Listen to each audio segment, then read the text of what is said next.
दोस्तों, कहानी की शुरुआत होती है कॉन्स्टेंस नाम की लड़की से, जो आज 5वीं बार ड्राइविंग टेस्ट दे रही थी। लेकिन इस टेस्ट में भी इसके पास होने के चांस नहीं होते। इसके बाद कॉन्स्टेंस अपने डैड की शॉप पर जाकर उनका हाथ पटवाती है। कॉन्स्टेंस के सपने बहुत बड़े थे।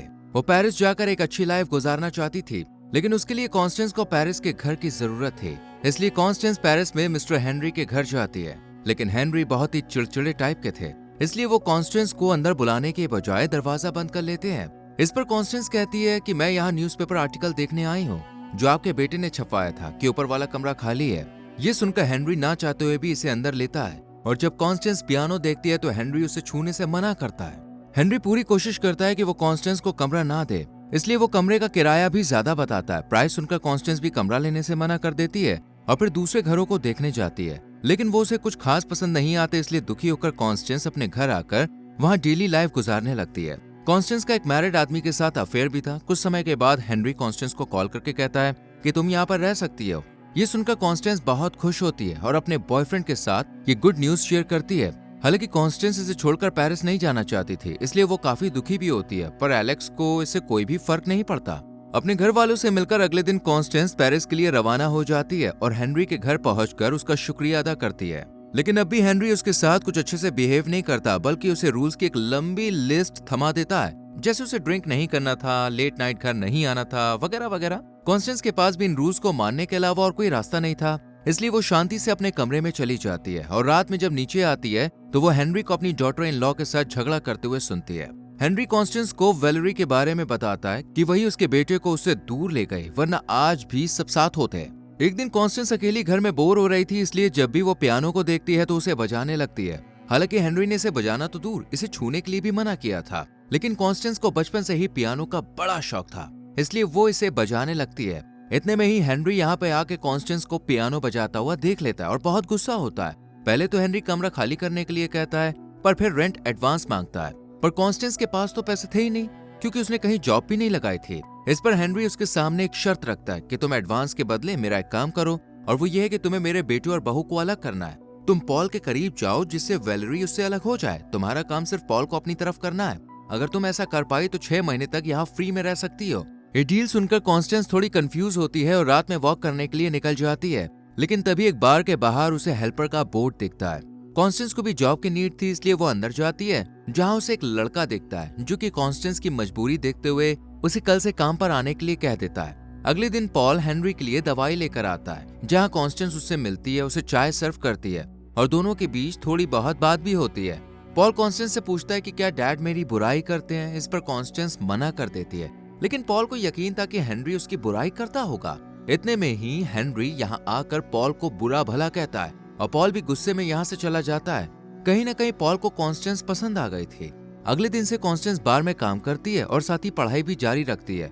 लेकिन इस बार भी कॉन्स्टेंस के एग्जाम में कुछ खास नंबर नहीं आते। ये देखकर कॉन्स्टेंस दुखी होती है, लेकिन तय करती है कि अगले एग्जाम में वो जरूर अच्छा करेगी और आगे से और पढ़ाई करेगी। साथ ही वो हेनरी से भी दोस्ती बढ़ा लेती है, क्योंकि इस घर में अकेले रहना बहुत मुश्किल था।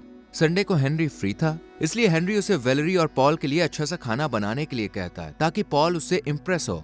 हेनरी के कहने पर कॉन्स्टेंस भी खाना बनाती है और पॉल के घर आने के बाद वो उसके साथ फ्लर्ट भी करती है।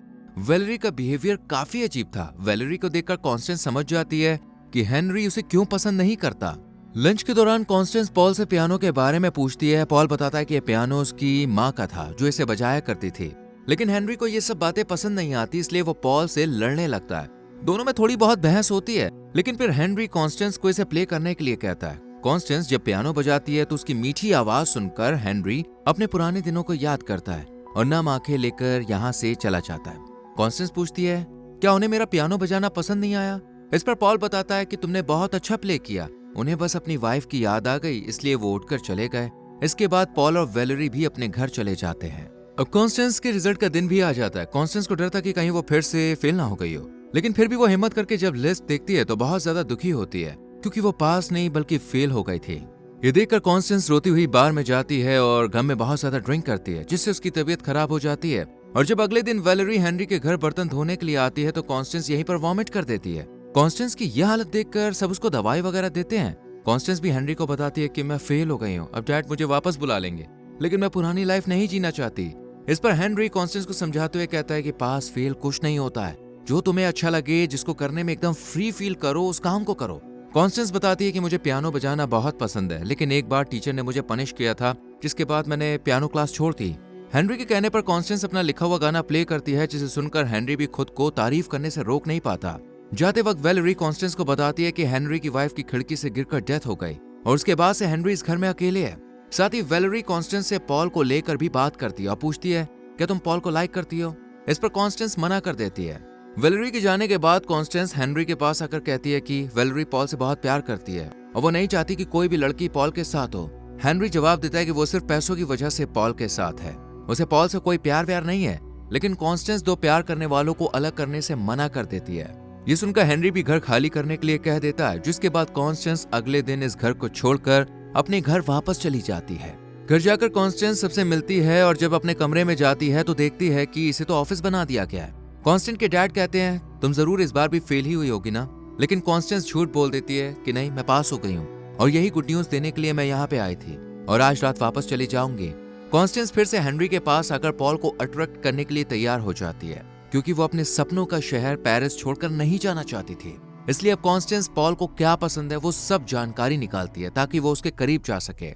वहीं हेनरी कॉन्स्टेंस के लिए लंदन स्कूल ऑफ म्यूजिक में उसका एडमिशन फॉर्म भर देता है ताकि इसका फ्यूचर अच्छा हो। लेकिन जब कॉन्स्टेंस को एडमिशन का पता चलता है तो वो खुश होने के बजाय नाराज होती है, क्योंकि वो अब और झूठे सपने नहीं देखना चाहती थी। कॉन्स्टेंस नेक्स्ट डे उसी स्विमिंग पूल में जाती है जहां पॉल हर वीक जाता था। पॉल यहाँ पर कॉन्स्टेंस को देखकर हैरान रह जाता है और फिर पॉल कॉन्स्टेंस को घर छोड़ने के लिए आता है। यहाँ कॉन्स्टेंस वो सभी चीजें करने लगती है जो हेनरी ने उसे बताई थी और पॉल को ये चीजें काफी पसंद थी, इसलिए पॉल को धीरे धीरे कॉन्स्टेंस में इंटरेस्ट पड़ने लगता है। और फिर कॉन्स्टेंस पॉल को जाल में फंसाने के लिए कहती है कि मैं तुम्हारे साथ रिलेशन में आना चाहती हूँ, लेकिन पॉल कहता है कि तुम मुझसे बहुत छोटी हो। कॉन्स्टेंस को भी लगने लगता है कि वो पॉल के साथ गलत कर रही है, लेकिन हेनरी कहता है कि वो तुम्हें मैसेज जरूर करेगा, मैं उसे जानता हूँ, तुम्हारा काम बस शादी को तोड़ना है। कॉन्स्टेंस फिर से काम पर लग जाती है। अगले दिन कॉन्स्टेंस बार वाले लड़के के साथ क्लब में जाती है जहां ये लड़का उसे डेट पर चलने के लिए कहता है, लेकिन कॉन्स्टेंस को तो डीजे वाला लड़का पसंद था, इसलिए वो उसके पास जाती है और दोनों इंटीमेट भी होते हैं। अगली सुबह पॉल कॉन्स्टेंस को मैसेज कर रिलेशन में आने के लिए हाँ कह देता है और फिर कॉन्स्टेंस के पास जाता है जहां वो काम करती है और शाम को दोनों उसी क्लब में जाते हैं जहां कॉन्स्टेंस ने डीजे वाले के साथ रिश्ता बनाया था।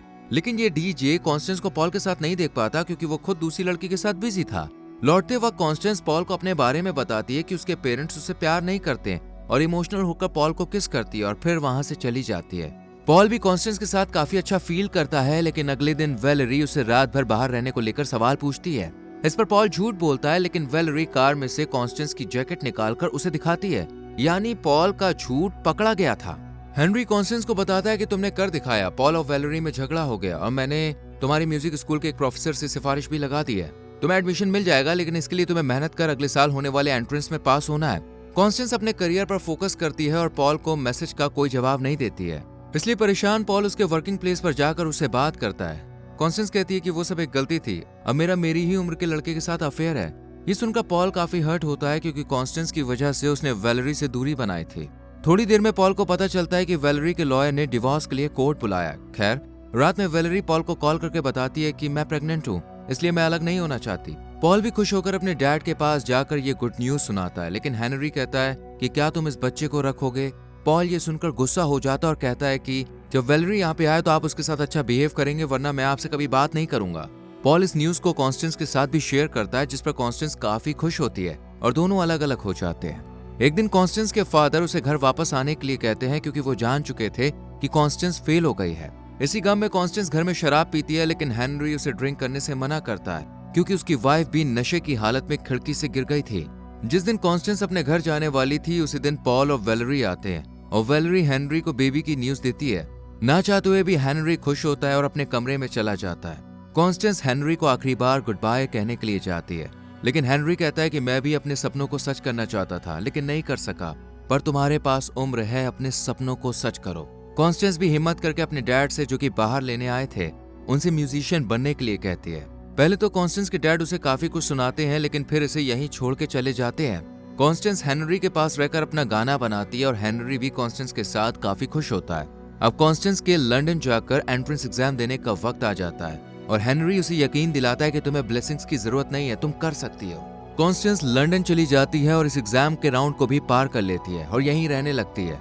एक दिन कॉन्स्टेंस को पता चलता है कि हेनरी की डेथ हो गई है, इसलिए वो पेरिस आती है और घर जाकर देखती है कि पॉल उसे यहाँ रहने की इजाजत देता है और साथ ही हेनरी का लिखा हुआ लेटर भी उसे देता है, जिसमें लिखा था कि अपने सपनों के पीछे भागती रहना, पेरेंट्स के साथ कभी ऊंची आवाज में बात मत करना क्योंकि बच्चे ही पेरेंट्स के लिए सब कुछ होते हैं। और हाँ, साथ ही हेनरी ने अपने स्लीपर्स जो कि कॉन्स्टेंस को बहुत पसंद थे वो भी छोड़ दिए थे। ये सब पढ़कर कॉन्स्टेंस रोने लगती है क्योंकि जहां शुरू में हेनरी उसे पसंद नहीं करता था, वही अब वो कॉन्स्टेंस से बहुत प्यार करने लगा था। इसके बाद कॉन्स्टेंस हेनरी की ग्रेव पर जाती है क्योंकि हेनरी ने लेटर में लिखा था कि वीक में एक बार मुझसे मिलने जरूर आना क्योंकि अब मैं अकेला नहीं रहना चाहता। और यहीं पर कहानी खत्म हो जाती है। दोस्तों, आपको इस मूवी की एक्सप्लेनेशन कैसी लगी कमेंट सेक्शन में लिख के जरूर बताएं। अगर वीडियो पसंद आई हो तो वीडियो को लाइक करें और चैनल को सब्सक्राइब करके बेल आइकॉन प्रेस करें जिससे आने वाली मूवीज मिस ना हो। अगर आपको इस मूवी का लिंक चाहिए तो हमारे टेलीग्राम चैनल को ज्वाइन कीजिए जिसका लिंक आपको डिस्क्रिप्शन में मिल जाएगा। Thank you for watching.